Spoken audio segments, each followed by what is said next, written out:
네, 11시 터닝포인트 시간 출발합니다. CPI 둔화에 극적으로 반응하는 시장입니다.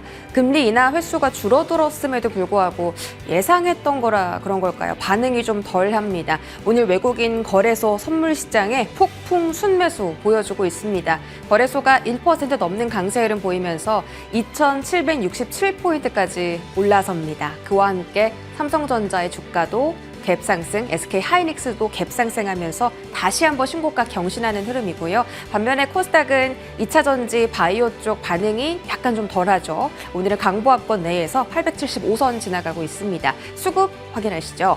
자, 거래소에서 외국인 순매수가 지속적으로 확대되고 있습니다. 현재 6천억 원 가까운 순매수 확인되고요. 기관도 금융투자 중심의 3,550억 원대의 강한 순매수. 선물시장에서 외국인은 1조 5천억 원 넘게 사자세를 보이고 있습니다. 이런 폭풍 순매수가 너무 오랜만이라 좀 수급이 계속되면 좋겠는데요. 코스닥 수급도 보겠습니다. 자, 코스닥 시장에서는 개인과 외국인의 동반 순매수 연출되고 기관이 400억 원 가까운 매도세를 보이고 있습니다. 오늘 외인 기관의 종목 특징 한번 볼 텐데요. 그동안 사실 외인 기관이 SK하이닉스를 많이 사들였는데 오늘은 삼성전자를 가장 많이 사들이고 있습니다. 반도체 투톱 안에 들어와 있고 또 꾸준하게 매수하는 종목이 KB금융, 기아 같은 저PBR이었습니다. 기아. 다시 한번 고점까지 달려가고 있고요. 현대차 같은 경우는 오늘 신고가를 경신했습니다.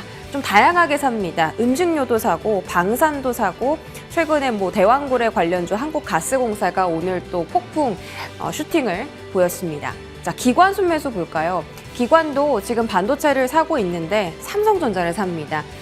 그러니까 삼성전자에 외인 기관 순매수 들어오고 조금 비둘기파적인 해석을 하면서 지수도 함께 올라가고요. 현대차, 기아 역시나 기관이 담고 있습니다. 신고가가 한 현대차 그리고 다시 한번 신고가까지 달려가고 있는 기아까지 자동차에 대한 접근은 어떻게 해야 될지 잠시 뒤에 알아보도록 하고요. 자, 오늘 또 셀트리온 같은 종목들 그러니까 바이오 안에서 대장 종목들이 좀 많이 움직이는데 거래대금 상위 보시면 HLB가 들어가 있습니다. HLB가 최근 그 매수 추이를 보면 외국인이 저가 매수로 정말 많이 들어왔고요. 개인들은 반대로 팔고 있습니다. 외국인과 개인 사이에서 어떤 투자자가 승기를 잡을지, 관점은 어떻게 해야 될지, 바이오에 대한 질문도 오늘 함께 알아보고요. 알테오젠 오늘 약보합권에서 움직이는데 매수 기회일까요? 그 부분도 알아보도록 하겠습니다. 반도체 안에서는 반도체 투톱, 삼성전자, 하이닉스 그리고 한미반도체가 지금 실시간으로 탄력 있게 움직여주고 있습니다. 다만 이수페타시스의 경우 오늘 장대 양봉을 그렸다가 10분 만에 그 상승분을 모두 반납하는 흐름이 좀 연출돼서 아마 개인 투자자 분들께서 대응하시기가 굉장히 까다로웠을 텐데 이 두 종목에 대한 힌트도 잠시 뒤에 알아보도록 하겠습니다. 지금 바로 출발하시죠.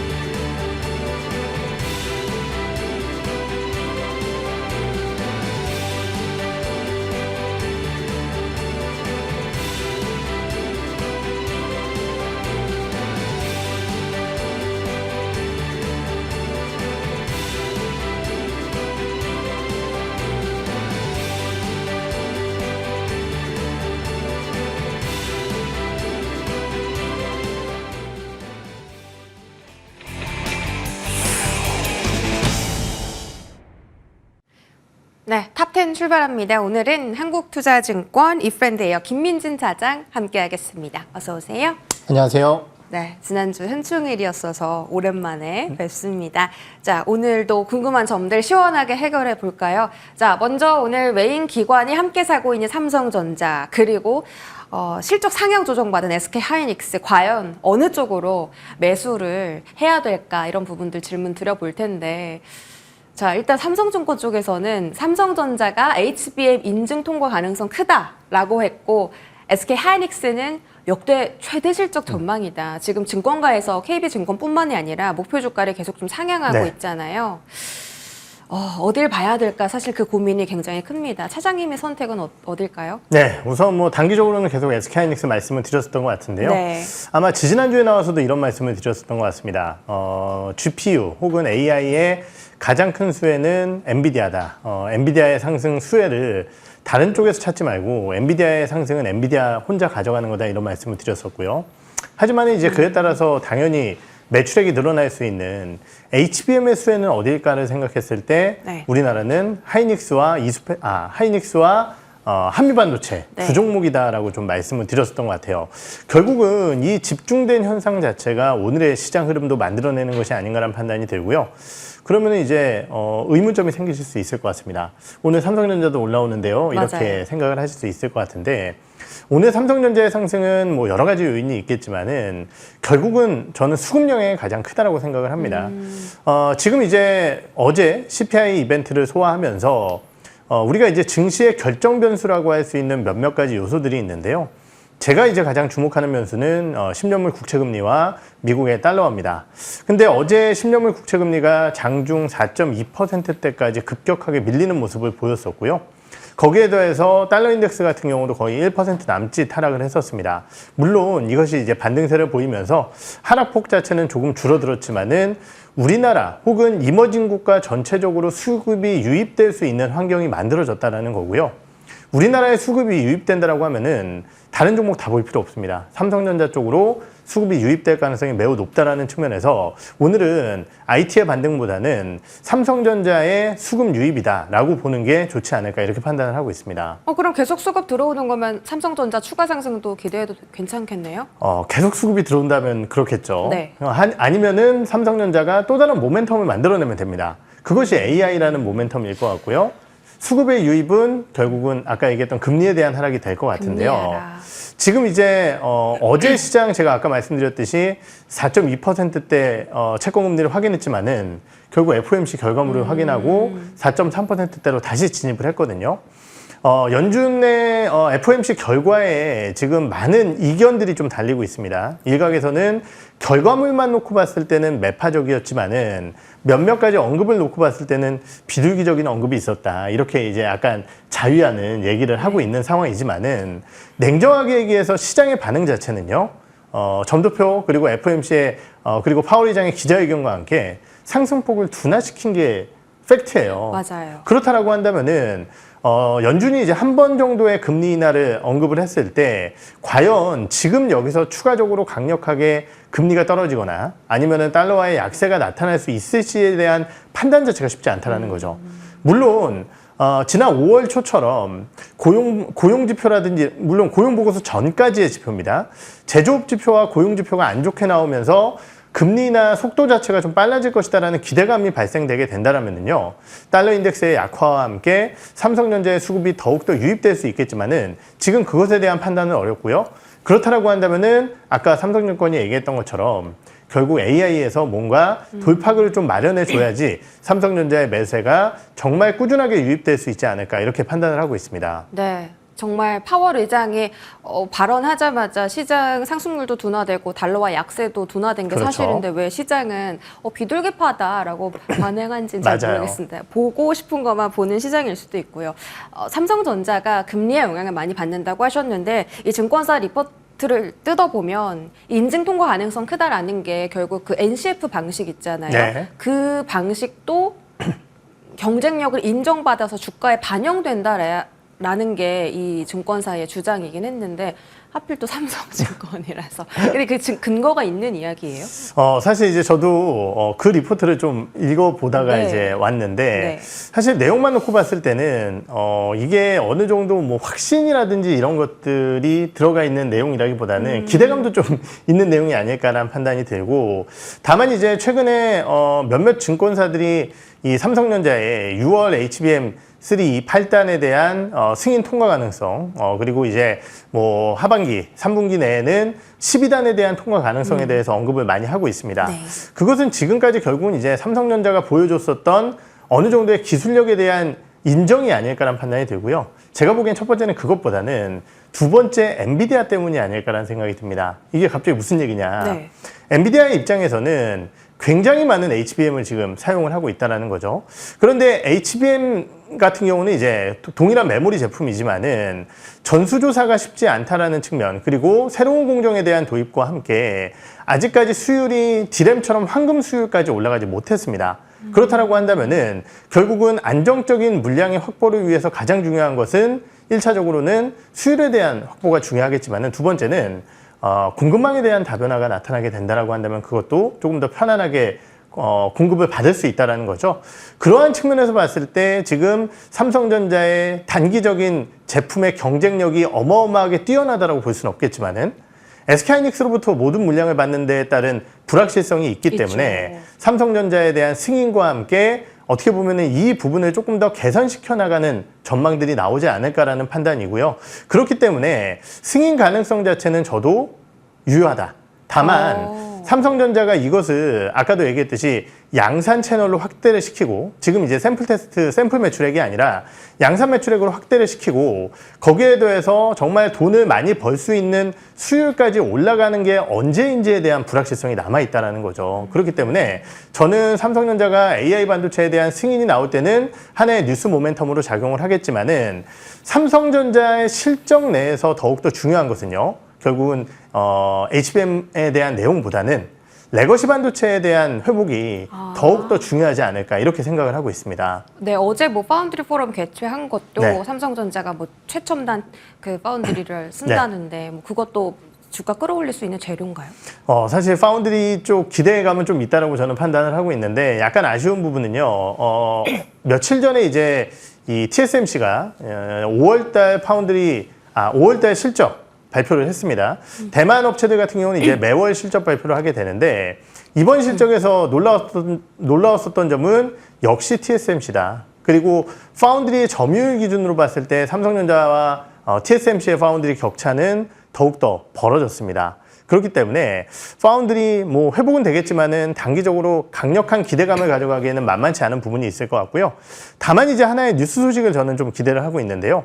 최근에 이제 AI 파운드리 쪽에 대한 수요가 HPC와 AI 수요가 너무 강력하다 보니까 TSMC에서 이제 가격 인상에 대한 언급을 할 수도 있다라는 얘기가 좀 나오고 있는 상황이에요.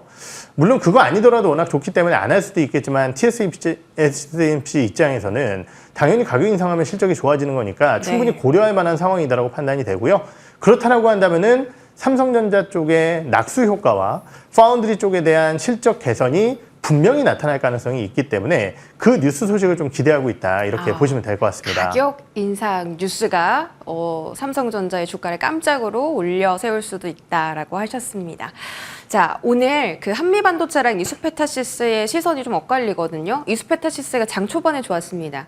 근데 딱 정확하게 9시 2분 딱 찍으니까 상승분을 전부 반납하고 한미반도체가 갑자기 네. 올라가고 이거 사실 개인 투자자분들이 어떻게 예상을 하고 대응을 하시겠어요? 그렇죠. 사실 이런 장중 시세 변동 같은 경우는 사실 뭐 매일매일 체크하시는 분들이 아니라고 한다면은야 네. 대응 자체는 어렵다라고 생각을 하고요. 뭐 항상 말씀드렸듯이 우리가 엔비디아 관련주들 여러 가지 종목군들이 있습니다. 뭐 정말 HBM이라든지 그에 따른 장비를 공급하거나 혹은 개발하거나 혹은 뭐 데이터 센터 관련주라든지 정말 너무 많은 종목이 있지만은 우리가 정말 기업에 대한 투자를 AI와 함께 집중적으로 하게 된다라고 한다면 그에 따른 진정한 수혜주를 판단하는 게 제일 중요하다고 생각을 하고 있고요.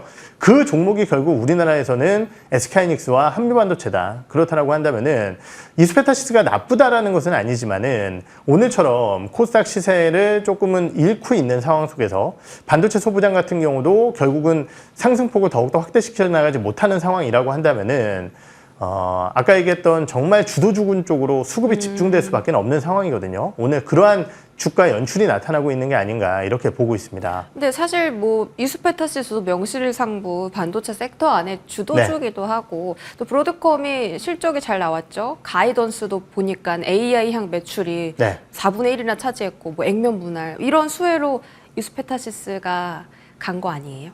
그런 부분도 분명히 있겠죠. 그런데 이제 저는 또 이런 생각을 한번 해보고 있습니다. 이수페타시스라는 회사의 본질은요. 결국 이제 기판업체. 그런데 이제 최근 시장 내에서 기판업체 중에 관심을 좀 받고 있는 기업이 심택이라는 기업이 오늘 리포트도 나오고요. 그렇죠. 네. 오늘뿐만이 아니라 최근 며칠 동안 계속 리포트들이 좀 많이 나오고 있는데요. 예.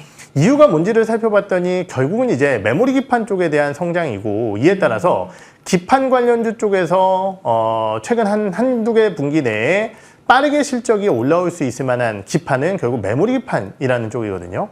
그런데 이제 아까도 얘기했지만 이스페타시스가 나쁘다라는 것이 아닙니다. 중국과의 관계 악화라든지, 미국과 중국과의 관계 악화라든지, 최근 MLB 중저가 쪽에 대한 가격 인상 가능성까지 점쳐지면서 너무 좋은 기업이긴 하지만은 단기적으로 기판 업체 내에서 메모리 기판 쪽으로 수급이 쏠린다라고 했을 때는 그 수급도 조금 제한적일 수 있다라는 거죠. 오늘은 이제 그러한 영향도 일부 반영되고 있는 게 아닌가 이렇게 생각을 하고 있습니다. 결국 수급 문제, 메모리 반도체 쪽으로의 이동이 있을 수 있다.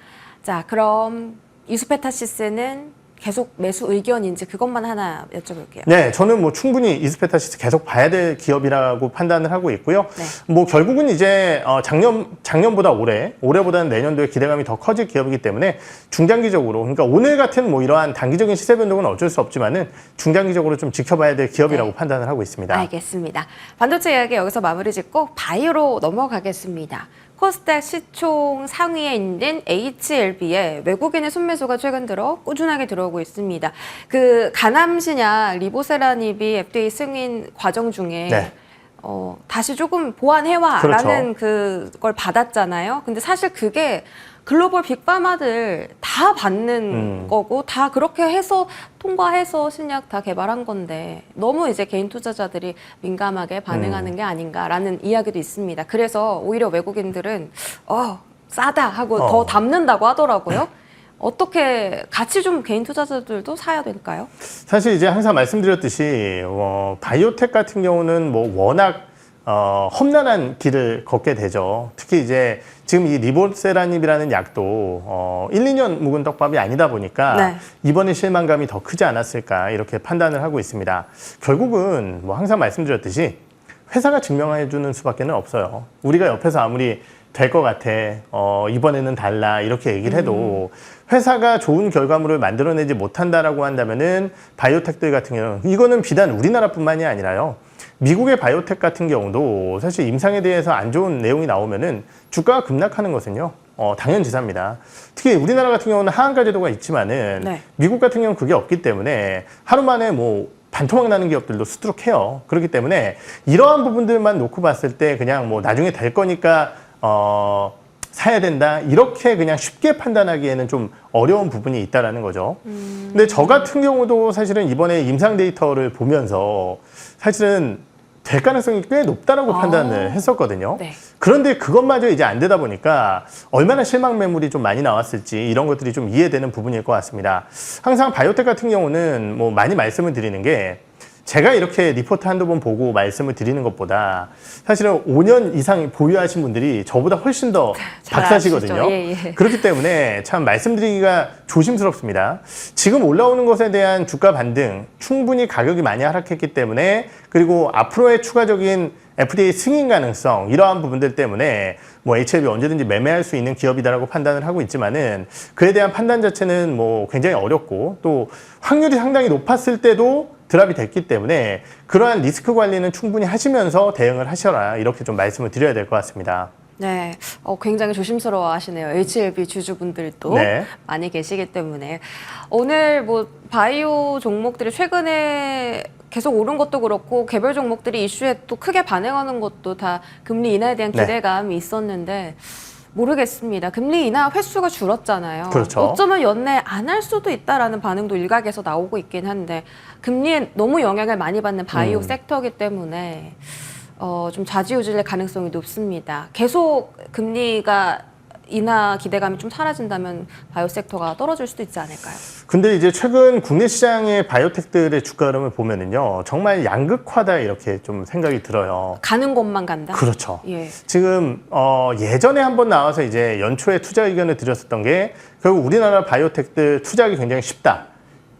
코스닥 시가총액 상위 종목군들 쭉 보면서 시가총액 상위 안에 들어있는 한 5개 종목만 보면 된다, 이런 말씀을 드렸었거든요. 그때 시가총액 상위 종목, 셀트리온 그룹주들은 제외를 하도록 하겠습니다. 네. 그때 시가총액 상위 종목이 뭐였냐면은 HLB, 그리고 알테오젠, 삼천당 제약, 그리고 ST팜, 지금이랑 똑같네요. 네, 지금 똑같습니다. 예. 그 기업들을 보시는 게 맞지. 그리고 그 기업들이 뭔가 대단한 뉴스가 있어서 올라가는 게 아니라 결국은 바이오텍이라는 수급이 유입될 때 외국인들의 관심을 집중받기 때문이다라고 좀 말씀을 드렸었던 것 같아요.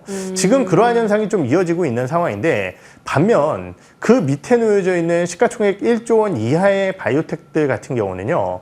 최근 금리 상승과 함께 주가가 굉장히 처참합니다. 그렇기 때문에 금리에 대한 하방에 확신이 생기지 않는다라고 한다면은 이러한 흐름은 이어질 가능성이 높다라고 판단을 하고 있고 그것이 오늘 HLB의 상승이라든지 최근 삼천당제약의 주가 급등, 알테오젠의 강세 이런 것들을 만들어낸 요인이 아닐까 저는 이렇게 판단을 하고 있습니다. 그럼 반대로 이야기하면 시가총액 상위에 있는 바이오 종목들은 금리와 상관없이 사도 된다는 말씀이세요?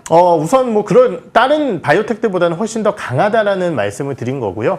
아무래도 이제 금리가 좀 계속 고공행진을 하게 된다라고 한다면은 이슈가 있거나 이벤트가 있는 종목군 쪽에 조금 더 쏠릴 수 있겠죠. 그것이 네. 알테오젠이라는 알테오젠. 기업입니다. 그럼 오늘 알테오젠 매수 어때요? 알테오젠은 정말 저도 예전부터 너무 관심을 많이 갖고 참 좋아했었던 기업이긴 한데 주가가 이렇게 올라오다 보니까 사실은 현재 시점에서 굉장히 강하게 매수를 하셔라 이렇게 말씀드리기엔 좀 어려울 것 같고요. 뭐 많이 올라온 기업들은 항상 좋은 조정 타이밍 그리고 조정 이후 반등을 확인하고 좀 매수를 하셔라 이렇게 말씀을 드리는 게 조금 편안한 선택지가 될 것 같습니다. 혹시 그 조정 타이밍도 예견이 가능할 만한 이슈가 있나요? 현재로서는 그게 딱히 보이지는 않아요. 왜냐면은 수급적으로 외국인들이 20만 주 살 때 10% 올랐다가 20만 주 팔 때 1, 2% 빠지는 기업이 있거든요. 그것이 지금 알테오젠입니다. 그러다 보니까 이게 뭔가의 이벤트보다는 거기에 수급까지 더해지면서 주가가 올라오고 있기 때문에 네. 참 만만치 않은 요소인 것 같고 워낙 강하기 때문에 사실 조정 타이밍을 예측하기도 현재로서 만만치 않다 이렇게 봐야 될 것 같아요.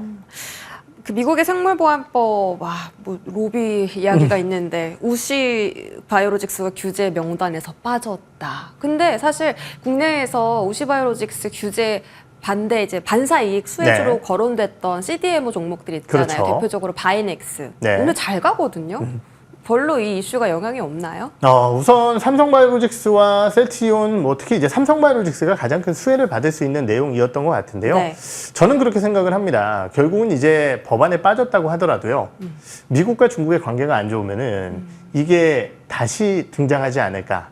그렇다라고 한다면은 CDMO 사업이라는 것은 특징은 결국은 이제 고객사가 고객사의 수주를 받아야 되는 일이거든요. 그런데 과연 그 고객사들이 이런 찝찝한 상황이 연출됐었던 우시바이오로직스 쪽에 굳이 나의 CDMO 물량을 맡길까? 이런 생각도 좀 듭니다. 그렇기 때문에 큰 영향은 아니다라고 보는 게 맞을 것 같아요.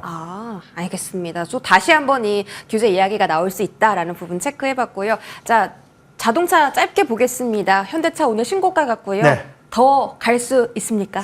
오늘 주가의 상승은 아까도 말씀드렸듯이 그래도 이머징 쪽에 굉장히 강력한 수급이 연출될 수 있다는 기대감, 특히 우리나라의 현선물 동반 매수가 들어올 때 가장 기대할 수 있는 기업들 수출주 쪽에서 삼성전자, SK하이닉스, 현대차, 기아가 아닐까라는 판단이 듭니다. 네.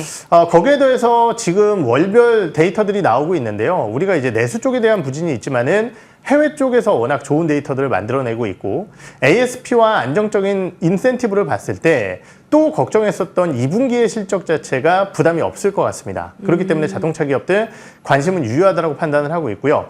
다만 우리 맨날 자동차 업종분들은 실적 나올 때 피크아웃이라는 한 단어를 굉장히 조심을 해야겠죠. 네. 그렇다라고 한다면은 실적 발표 시즌 전까지는 관심을 가져야 된다. 지금 이제 6월 중순 초중순, 뭐 중순을 달려 나가고 있는 상황이기 때문에 결국은 이제 한 2주 정도 지나게 된다라고 한다면 본격적인 어닝 시즌에 돌입하게 될 것이고요.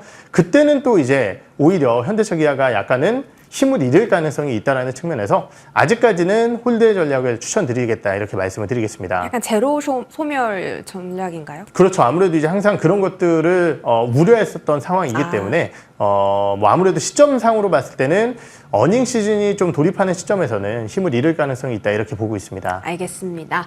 자, 지금까지 한국투자증권 김민진 차장님의 말씀 들었습니다. 고맙습니다. 감사합니다.